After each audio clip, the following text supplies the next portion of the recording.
The purpose of this video is just to show the basics of how the ArchiveMethod system works. And we'll start by creating an example of a new database. It is easiest to conceptualize the situation with a new database where all of the methods written in that database are preserved and all the versions of all the methods are preserved in the ArchiveMethod system. So I'll go ahead now and quickly create a very basic 4D application, and we'll call that, to draw a name out of a hat, Rabbit.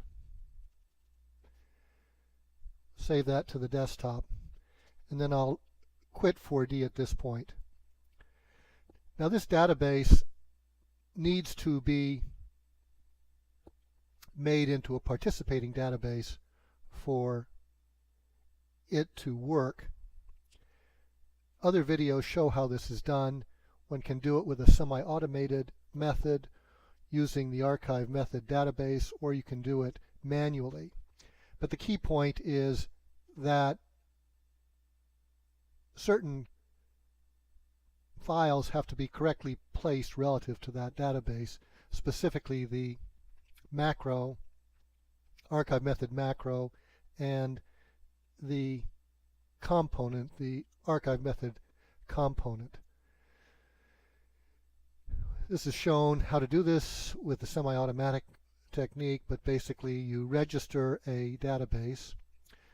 We just created a V14 database, and we'll find it here on the desktop. Its name was Rabbit, and we'll go ahead and open that and add it to the list of participating databases. Now at this point, if I click on that, you can see that there's the database, but there is no component, there is no macro. And the way this is handled is to go here and add the appropriate macro. So I have to find where that is on the disk. So we'll look in the ArchiveMethod stuff that presumably I've downloaded from the Bareboat company. So I'll find the file right here and open that. So now I have the path to that file. I'm also going to get the macro. So I'll find that. That is also supplied by Bareboat.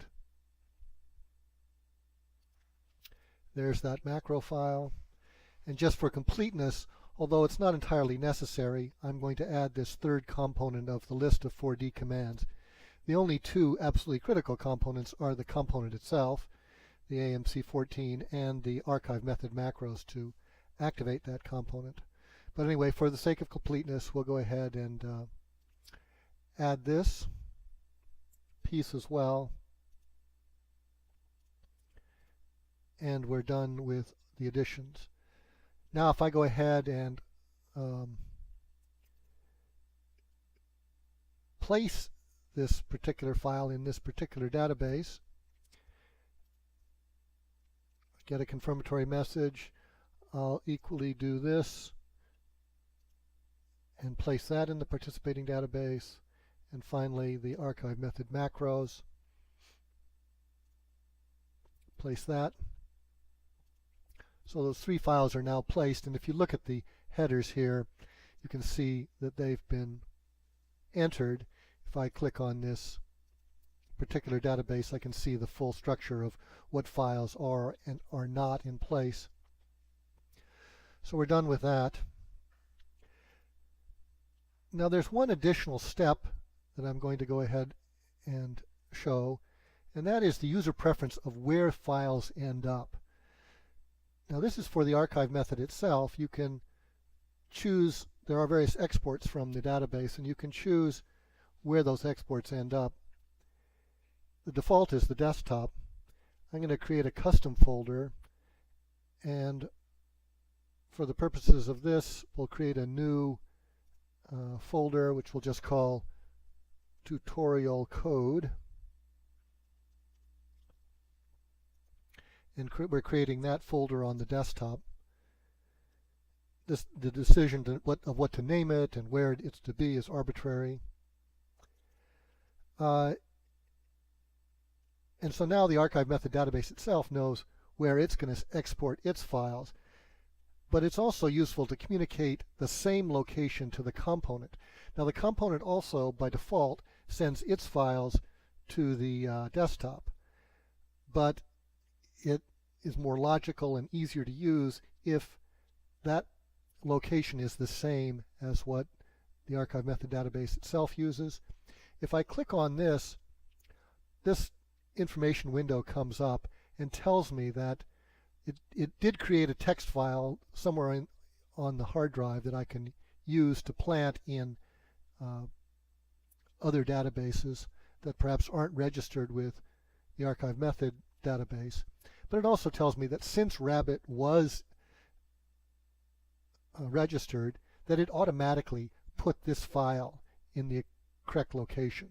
And the effect of that is that when the component itself creates and expands on its text files, they'll end up in this particular location. So all that said, we're done with the ArchiveMethod database itself. We were just using it as a utility tool for setting up a participating database, i.e. the Rabbit database. This is in fact an empty database at this point. There are no method records in this database. It's a brand new one. Anyway, we'll quit it for now. And now we'll go ahead and go back to the Rabbit database and ultimately create some code there just to see how the code and the versions of code end up being stored and saved outside of the database itself. So we'll go ahead now and create a new table, which I'll call person.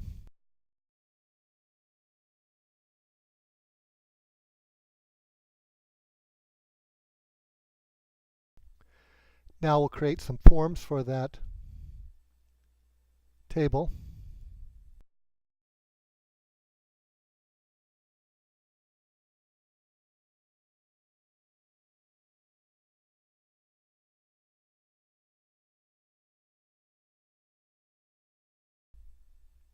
I'm going to get rid of this folder for now. It doesn't contain anything useful. I'm doing this just so we can see it reappear when it's required. So we'll go ahead and methods here and create our first method. And for the first time, we'll actually add some code.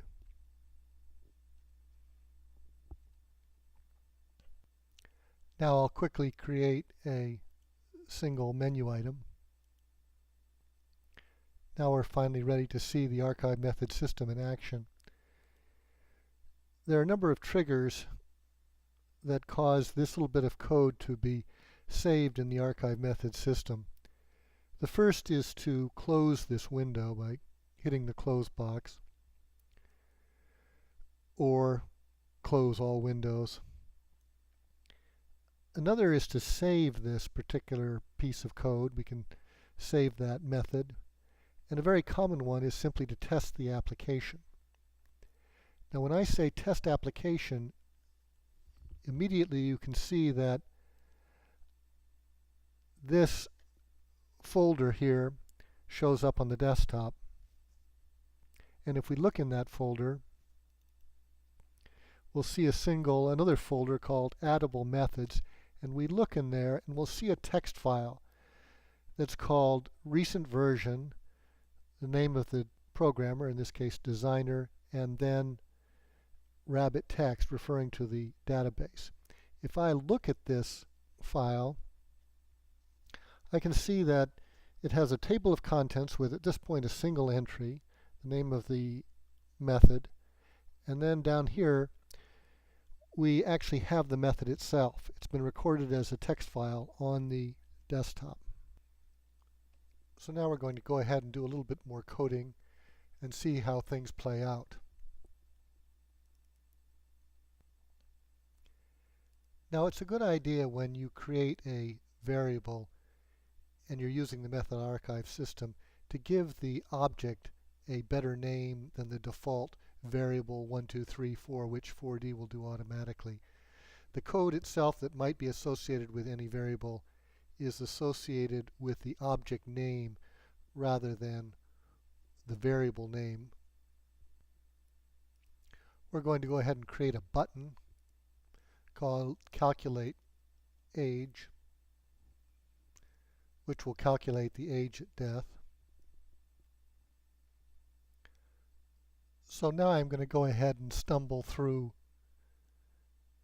creating and debugging some elementary code for this database, just to see the effect on how this information is being saved by the ArchiveMethod system.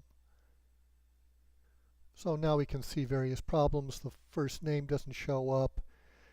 This is all incorrect. We have all these extra digits.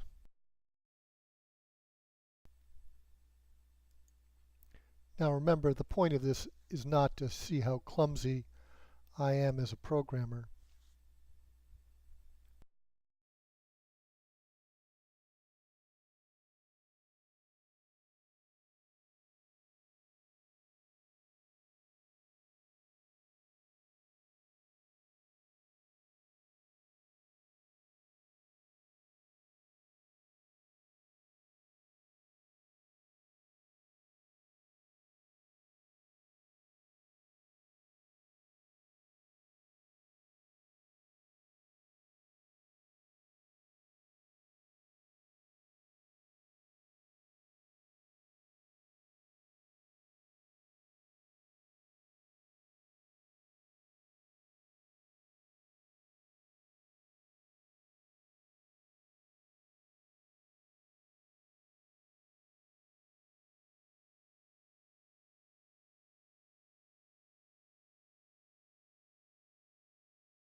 The point of this exercise is not to see me fumbling around with code and fixing bugs, but rather to show how this is all being recorded by the ArchiveMethod system. So we'll go back and look at that text file that we saw earlier.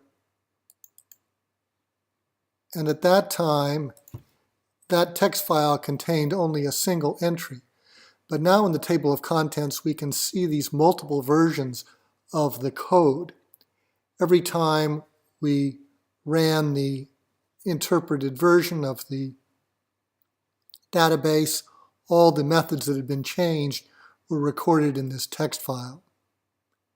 So for first we see the table of contents, and underneath that we see a copy of the methods themselves.